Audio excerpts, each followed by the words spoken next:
દોસ્તો, Reliance ઇન્ડસ્ટ્રીના chairman અને દેશના સૌથી અમીર વ્યક્તિ મુકેશ અંબાણીના માતા કોકિલાબેન અંબાણીને તો તમે ઓળખો જ છો. દોસ્તો, આજના વિડીયોમાં કોકિલાબેનની એવી વાત જણાવવા જઈ રહ્યા છીએ જેને જાણીને તમે પણ કહેશો આ કેવી રીતે શક્ય બને. તો કઈ આ વાત ખાસ છે, ચાલો આજના વિડીયોમાં આપણે જાણીએ. વિડીયોમાં આગળ વધીએ તે પહેલા વિડીયોને એક લાઇક કરી દેજો અને ચેનલ પર પહેલીવાર આવ્યો હોય તો નીચે રહેલું બેલ આઇકન દબાવીને અમારી ચેનલને અવશ્ય સબસ્ક્રાઇબ કરી લેજો. દોસ્તો, કોકિલાબેન અંબાણી આજે કડકડાટ રીતે અંગ્રેજી બોલી શકે છે. તેમણે ગુજરાતી શાળામાં અભ્યાસ કર્યો હતો. એમણે 10મા ધોરણ પછી શાળા છોડી દીધી હતી. દોસ્તો, ત્યારબાદ મુંબઈ પહોંચી ગયા અને બ્રિટિશ ભાષા સાથે જોડાઈ ગયા. તો તેને અંગ્રેજી શીખવાની અને બોલવાની હિંમત કેવી રીતે મળી? આ એક મહત્વનો પ્રશ્ન છે. તમે અંબાણી પરિવારના ઘણા સભ્યોને અંગ્રેજીમાં બોલતા જોયા હશે.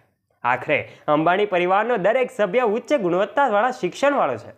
ત્યારે આંતરરાષ્ટ્રીય શાળાઓ અને વિદેશી યુનિવર્સિટીઓમાં અભ્યાસ કર્યા પછી અંબાણી બિઝનેસની દુનિયામાં નામ કમાઈ રહ્યા છે. પરંતુ આ અંબાણી પરિવારનો એક સભ્ય એવા છે કે એક વ્યક્તિ એવી છે કે જેણે ન તો અંગ્રેજી માધ્યમની શાળામાં અભ્યાસ કર્યો છે કે ન તો ક્યારેય કોઈ વિદેશી યુનિવર્સિટીમાં પગ મૂક્યો છે, છતાં આવી રીતનું કડકડાટ અને સડસડાટ અંગ્રેજી બોલી શકે છે. દોસ્તો, તમે ગમે તેટલા હોશિયાર હો, એ હોશિયાર લોકોને પણ તેઓ ડિક્શનરી ખોલવા મજબૂર કરે છે. અને તે વ્યક્તિ બીજું કોઈ નહીં પણ મુકેશ અંબાણીની માતા અને નીતા અંબાણીના સાસુ કોકિલાબેન અંબાણી છે. દોસ્તો, હા, પુત્રવધુ સુનીતા અને પરિવારના અન્ય સભ્યોની જેમ જ કોકિલાબેન અંબાણી પણ અસ્ખલિત અંગ્રેજીમાં બોલે છે. એનાથી પણ વિશેષ શું છે કે કોકિલાબેન વર્ષોથી અંગ્રેજી ભાષા બોલતા એમને આવડતું હતું અને એમને અંગ્રેજી કેવી રીતે બોલવું તે પણ આવડતું હતું. પરંતુ તમે એમ છતાં એ અંગ્રેજી શીખવા અને બોલવા માટે મક્કમ હતા. એમણે ધ્યેય હાંસલ કર્યા પછી જ રાહતનો શ્વાસ લીધો હતો. અમે તમને જણાવી દઈએ કે કોકિલાબેનનો જન્મ જામનગરમાં એક મધ્યમ વર્ગીય પરિવારમાં થયો હતો અને એમના પરિવારમાં શિક્ષણનું હંમેશા મહત્વ રહેતું હતું. આથી કોકિલાબેન 10મા ધોરણ સુધી ભણ્યા હતા. એમણે ગુજરાતી માધ્યમમાંથી જ અભ્યાસ પૂરો કર્યો હતો. આથી તેઓ અંગ્રેજી ભાષાથી અજાણ હતા. દોસ્તો, પરંતુ ધીરુ સાથે એમના લગ્ન કર્યા બાદ તેઓ 10મા ધોરણ સુધી ભણ્યા હતા. ધીરુભાઈ અંબાણી કોકિલાબેનના જીવનના ઘણા ફેરફારો લાવ્યા છે અને ખાસ કરીને જ્યારે એમના ધીરુભાઈ અંબાણી બિઝનેસ સ્થાપનાના એ સંકલ્પ સાથે તેમના પરિવાર સાથે લંડનથી મુંબઈ શિફ્ટ થયા હતા. ધીરુભાઈના આ સંઘર્ષના સમયગાળા દરમિયાન કોકિલાબેન એમના સંઘર્ષના દરેક ડગલેને પગલે સાથ આપતા હતા. જ્યારે ધીરુભાઈ પણ એમની પત્નીને સફળ બિઝનેસમેન બનવા માટે પોતાનું લકી ચાર્મ માનતા હતા. ત્યારબાદ પણ ધીરુભાઈ અંબાણી દરેક નવા કામની શરૂઆત કોકિલાબેનના વરદ હસ્તે કરતા હતા. દોસ્તો, તેઓ તેમને દરેક કાર્યક્રમમાં પોતાની સાથે લઈ જતા. પણ મુશ્કેલી એ વાતની હતી કે કોકિલાબેનને અંગ્રેજી આવડતું નહોતું. તેથી મુંબઈના એ વાતાવરણને અનુરૂપ થવા માટે એને અંગ્રેજી જાણવું પડ્યું જરૂરી હતું અને જરૂરી બનતા જ ધીરુભાઈએ કોકિલાબેનને અંગ્રેજી શીખવા માટે કહ્યું. કોકિલાબેન પણ જે શિક્ષકો પાસે આવતા હતા તેઓ પણ આશ્ચર્ય પામી જતા. પછી થોડી જ વારમાં કોકિલાબેન માત્ર અંગ્રેજી જ નહીં પણ અસ્ખલિત રીતે અંગ્રેજી બોલતા થયા. અને તમને જણાવી દઈએ કે 92 વર્ષના કોકિલાબેન અંબાણી પોતાની સ્ટાઇલથી દરેકને મનાવી લેશે.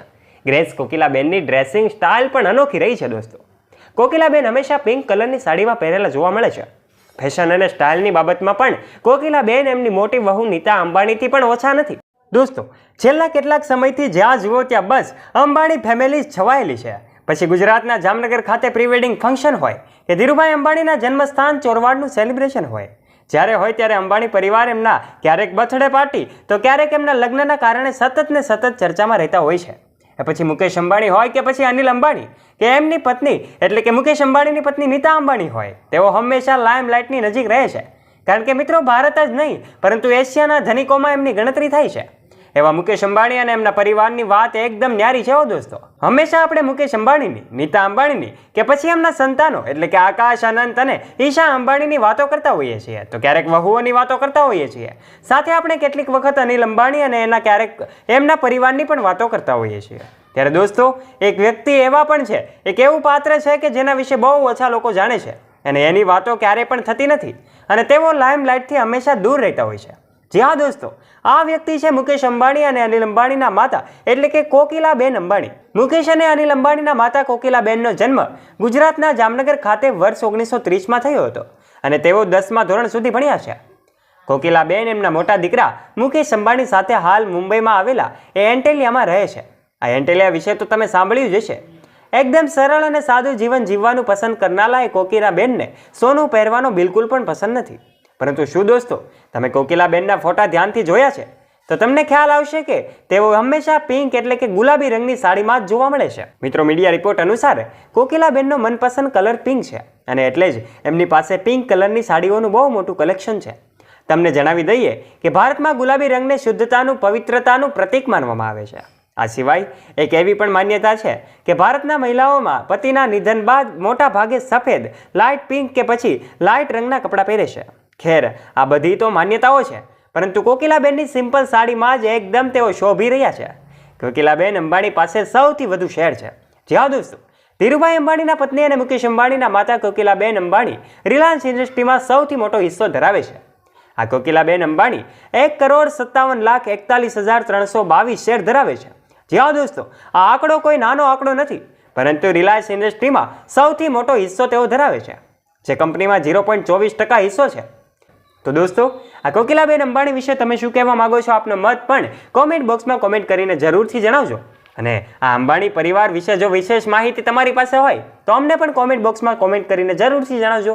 વિડીયોને એક લાઇક કરી દેજો, તમારા ગ્રુપમાં શેર કરી દેજો અને આવા જ નોલેજેબલ, રોચક અને રસપ્રદ વિડીયોઝ નિહાળવા માટે અત્યારે જ અમારી ચેનલ ધ ડીએ મોટિવેશનને નીચે રહેલું બેલ આઇકન દબાવીને અવશ્ય સબસ્ક્રાઇબ કરી લેજો, જેનાથી આવા જ રોચક અને રસપ્રદ વિડીયોઝની નોટિફિકેશન્સ મળતી રહે આપને સૌથી પહેલા. ચાલો ફરી મળીશું એક નવા વિડીયો સાથે. ત્યાં સુધી આપ સૌ દોસ્તોને જય હિન્દ, જય ભારત.